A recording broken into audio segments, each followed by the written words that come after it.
Oi, ser humaninhos! Mais uma vez nossa nave aquariana pousando por aqui para continuar contando para vocês sobre a minha experiência pelo caminho da fé. Hoje eu vou falar um pouquinho sobre o segundo dia e tudo o que aconteceu. Bora lá!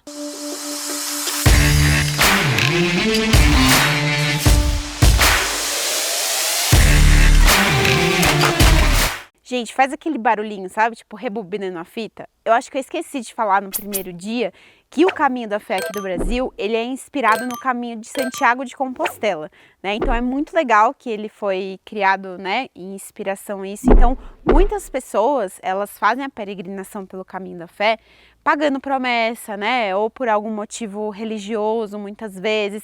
Então existe, né, uma energia já em volta desse caminho, de toda essa trilha, todo esse percurso que a gente faz, que ele está muito envolvido com uma força muito maior, né? Isso daqui, uma coisa que eu aprendi, que eu vou contar para vocês ao longo dos vídeos, que não é sobre religião, não é sobre se é católico, se é evangélico, se é espírita, o que que é, mas é sobre fé, né? E o que é de fato fé. Mas calma, que isso tá para cenas dos próximos capítulos. E se você não viu o primeiro vídeo ainda, você volta lá e assiste, porque existe uma ordem cronológica em tudo isso. E a parte mais legal é como cada peça do quebra-cabeça vai se encaixando ao longo dos dias. Então tá, beleza, volta tudo. E agora vamos ao dia 2. A gente estava lá em Serra dos Limas, que foi o destino final do primeiro dia. E aí o percurso era Serra dos Limas até Inconfidentes. Mais ou menos uns 37 quilômetros de pedal. Lembrem de tudo que eu passei lá do primeiro dia. Acordei no segundo dia. Gente, pensa em dor muscular. Eu descobri o que é dor muscular no Caminho da Fé. Minhas pernas doíam muito, muito, muito, muito. Parecia que o meu músculo da perna estava cheio de nó e muita dor na região do períneo, né? Que é aquela região que fica em contato com o banco da bicicleta. Então parecia que o meu osso, gente, ele tinha tipo assim, tomado porrada, sabe? De muita dor. Eu sentei na bike, eu falei, meu Deus, como eu vou pedalar? E aí tudo que tinha acontecido no primeiro dia, eu não tinha outra opção, né? Eu já tinha feito a minha escolha. Eu ia fazer aquilo, custe o que custar.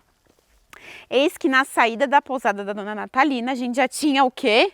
Uma reta, claro que não, né, gente? Um morro pela frente. Logo um morro para começar a subida, para dar aquela aquecida na perna, só para falar, beleza, vocês estão vivos, né? E a gente começou essa subida, lembrando que no dia anterior a gente ganhou uma altimetria muito grande, a gente tinha subido muito. Então o que viria pela frente, né? Por consequência, as descidas. E foi uma coisa muito interessante, porque a gente começou logo o início do percurso com muita descida. E as descidas de terra, além delas terem o fator de terra, de ser escorregadio, tem o cascalho solto e tinha a minha não experiência. Então, é um grande percurso de descidas, e isso foi logo a primeira parte do meu aprendizado, que era sobre o quê? O medo. Então eu percebi que eu comecei o dia com muito medo. Gente, eu tinha medo de cair, eu tinha medo de escorregar da bike, eu tinha medo de passar numa pedra e uma pedra me jogar longe e eu cair numa curva. Eu tinha medo de cair numa curva, ninguém me ver e passar por cima de mim. Então eu tive que lidar de uma forma muito intensa com o medo. E aí eu percebi que o quê? O medo, ele tem duas opções, né? Ou o medo te paralisa, ou o medo, ele vai te mostrar o que está além dele. O que ele esconde? Isso para mim foi a coisa mais rica desse dia.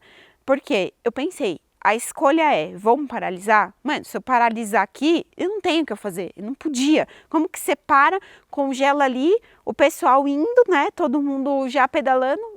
O que eu ia fazer? Eu ia empurrar, sei lá eu quantos quilômetros de bike a descida inteira? Essa não era uma opção para mim. A minha segunda opção foi qual? Beleza, o que esse medo tão gigante ele esconde, né? O que vai ter por trás dele? Se eu ultrapassar esse medo, eu vou chegar em qual lugar? E aí vem alguém, um amiguinho que eu descobri, que anda de mãos dadas com medo, que é o respeito. Então, se eu simplesmente ignorasse o medo que eu estava sentindo naquela hora, eu realmente poderia ter me machucado muito feio. E aí eu fiz uma escolha, ok, eu tô com medo, eu respeito que o medo existe, mas eu vou atravessar esse medo. Então foi o quê? Eu fiz as descidas, eu ia, né, controlando aqui no freio o tempo inteiro. Se tinha uma descida muito forte, uma curva muito forte, eu parava, eu empurrava um pouquinho com a bike, depois eu continuava, mas o mais importante, eu respeitava o que aquele medo estava tentando me mostrar, né? O que aquele medo que estava dentro de mim, eu respeitava aquilo. Ele não me paralisava. Então, tipo, entendam a grande diferença, né? A grande sacada da gente usar o medo como nosso amigo. Eu não deixava com que ele me paralisasse, mas eu respeitava e ia com medo mesmo. E isso foi muito importante, porque foi assim, acho que um percurso muito grande de descida e eu passando por isso. Eu lembro de sentir, gente, as minhas pernas tremendo assim na bicicleta, minha mão tremia muito e eu pensava que eu queria continuar, né? E a cada vez que eu terminava uma descida e tinha um pedacinho de platô, tinha um pedacinho de reta, eu lembro de eu respirar e de eu ir encontrando dentro de mim pedaços de confiança. Isso foi muito louco, né? Porque é isso que eu falo, o caminho da fé, ele me trouxe a prática, né? Então a teoria sobre autoconfiança, sobre segurança em si mesmo, sobre poder pessoal, eu tenho na ponta da língua, de cor e salteado, de frente para trás, de trás para frente. Mas e a prática, né? Como eu sempre falo, todo o processo de aprendizagem, ele passa pelo nosso corpo, ele passa pelas nossas células. Então é um processo celular, é um processo hormonal, é um processo cerebral. Então eu vivia, né, fisiologicamente falando, todas as consequências do medo, que é o que? O suor, a boca seca, a tremedeira. E ao mesmo tempo, quando eu passava por aquele momento, vinha automaticamente o que é a confiança, que era uma coisa que começava de verdade, gente, na minha barriga. Eu sentia na minha barriga assim uma respiração de confiar e falar assim, caraca, foi isso que eu fiz, né? Quando eu cheguei no reto, foi isso que eu fiz. Eu confiei em mim. Eu confiei que eu ia dar conta do meu jeito, se era a 1 por hora ou se era a 100 km por hora, não importa, mas eu confiei na minha capacidade de conseguir terminar o percurso. E isso foi o caminho inteiro, né, de Serra dos Limas até Inconfidentes.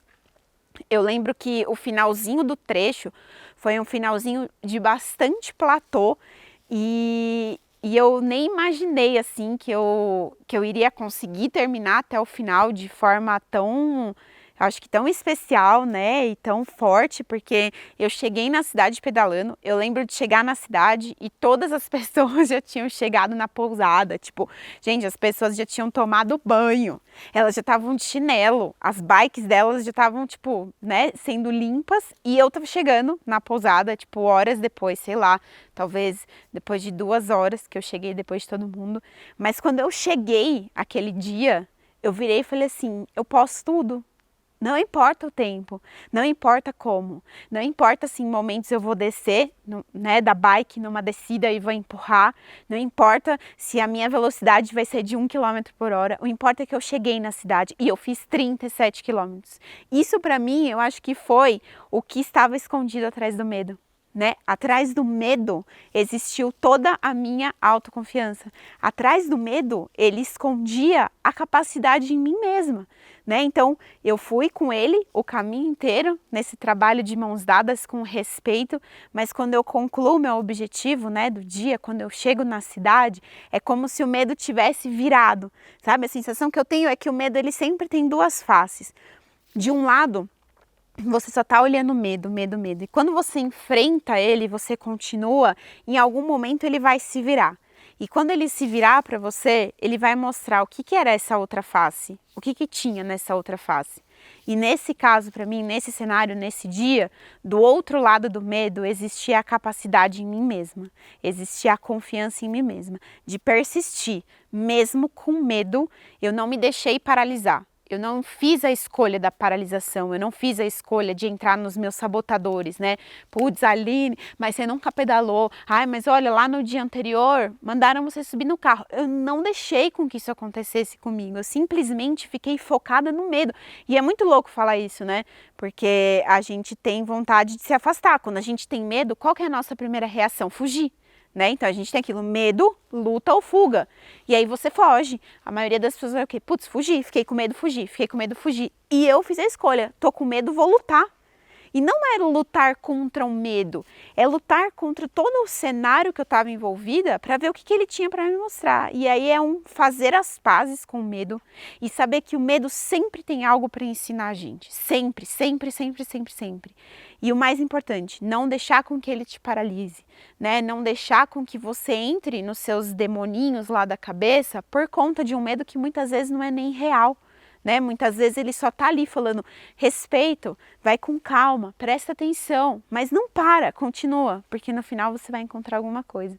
E foi muito legal, porque esse dia eu acho que eu tive, além de tudo, uma exaustão, né, do meu emocional muito grande, porque eu precisei ficar focada nisso o tempo inteiro, né, e não desistir, não desistir. E quando a gente chegou em Confidentes, eu lembro que a gente ficou numa pousada muito especial, chamada Praça da Varanda. Eu conheci uma garotinha muito especial. Para mim, assim, eu falo que ela foi um anjinho mandado pelo caminho da fé, né? E eu tenho uma ligação muito forte com as crianças e, assim, ela tá lá. Foi tipo uma válvula de escape para mim, sabe? Ela, de um lado, muito livre, né, da criança livre, né, daquela que tá aí na vida e que ainda não tem tanta crença na cabeça, não tem tanto paradigma, simplesmente ter ficado um tempo com a Pietra, né, ela hoje mora muito num lugar especial do meu coração, ter ficado um tempo com ela foi tipo respirar, sabe, depois daquele dia tão exaustivo emocionalmente, o universo ter colocado no meu caminho uma criança para eu dar um pouco de risada solta, para a gente correr, para a gente foi na praça da cidade, ela me mostrou, né, a igreja da cidade, me mostrou todos os lugares ali mais turísticos, né, foi uma forma, eu acho que de eu relaxar, de eu descansar um pouco e não ficar com aquela pressão tão grande, com aquela cobrança tão grande, ou não ficar conversando com os adultos sobre bike o tempo inteiro e simplesmente dar uma pausa, né, para o meu emocional, para que eu pudesse relaxa, porque já foi o segundo dia e você só continua crescendo cada vez mais. Então, assim, o segundo dia foi muito especial, fisicamente eu estava destruída, eu cheguei literalmente destruída, muscular falando, eu subi as escadas com a minha perna tremendo, emocionalmente eu tinha ficado muito abalada, mas eu ganhei um presente muito lindo, que foi descobrir a capacidade em mim mesma, né? Que foi descobrir a confiança sobre mim mesma. Então, esse foi o nosso segundo dia, tem muito mais por aí, continua me acompanhando, que no próximo eu conto o que foi a experiência do nosso terceiro dia.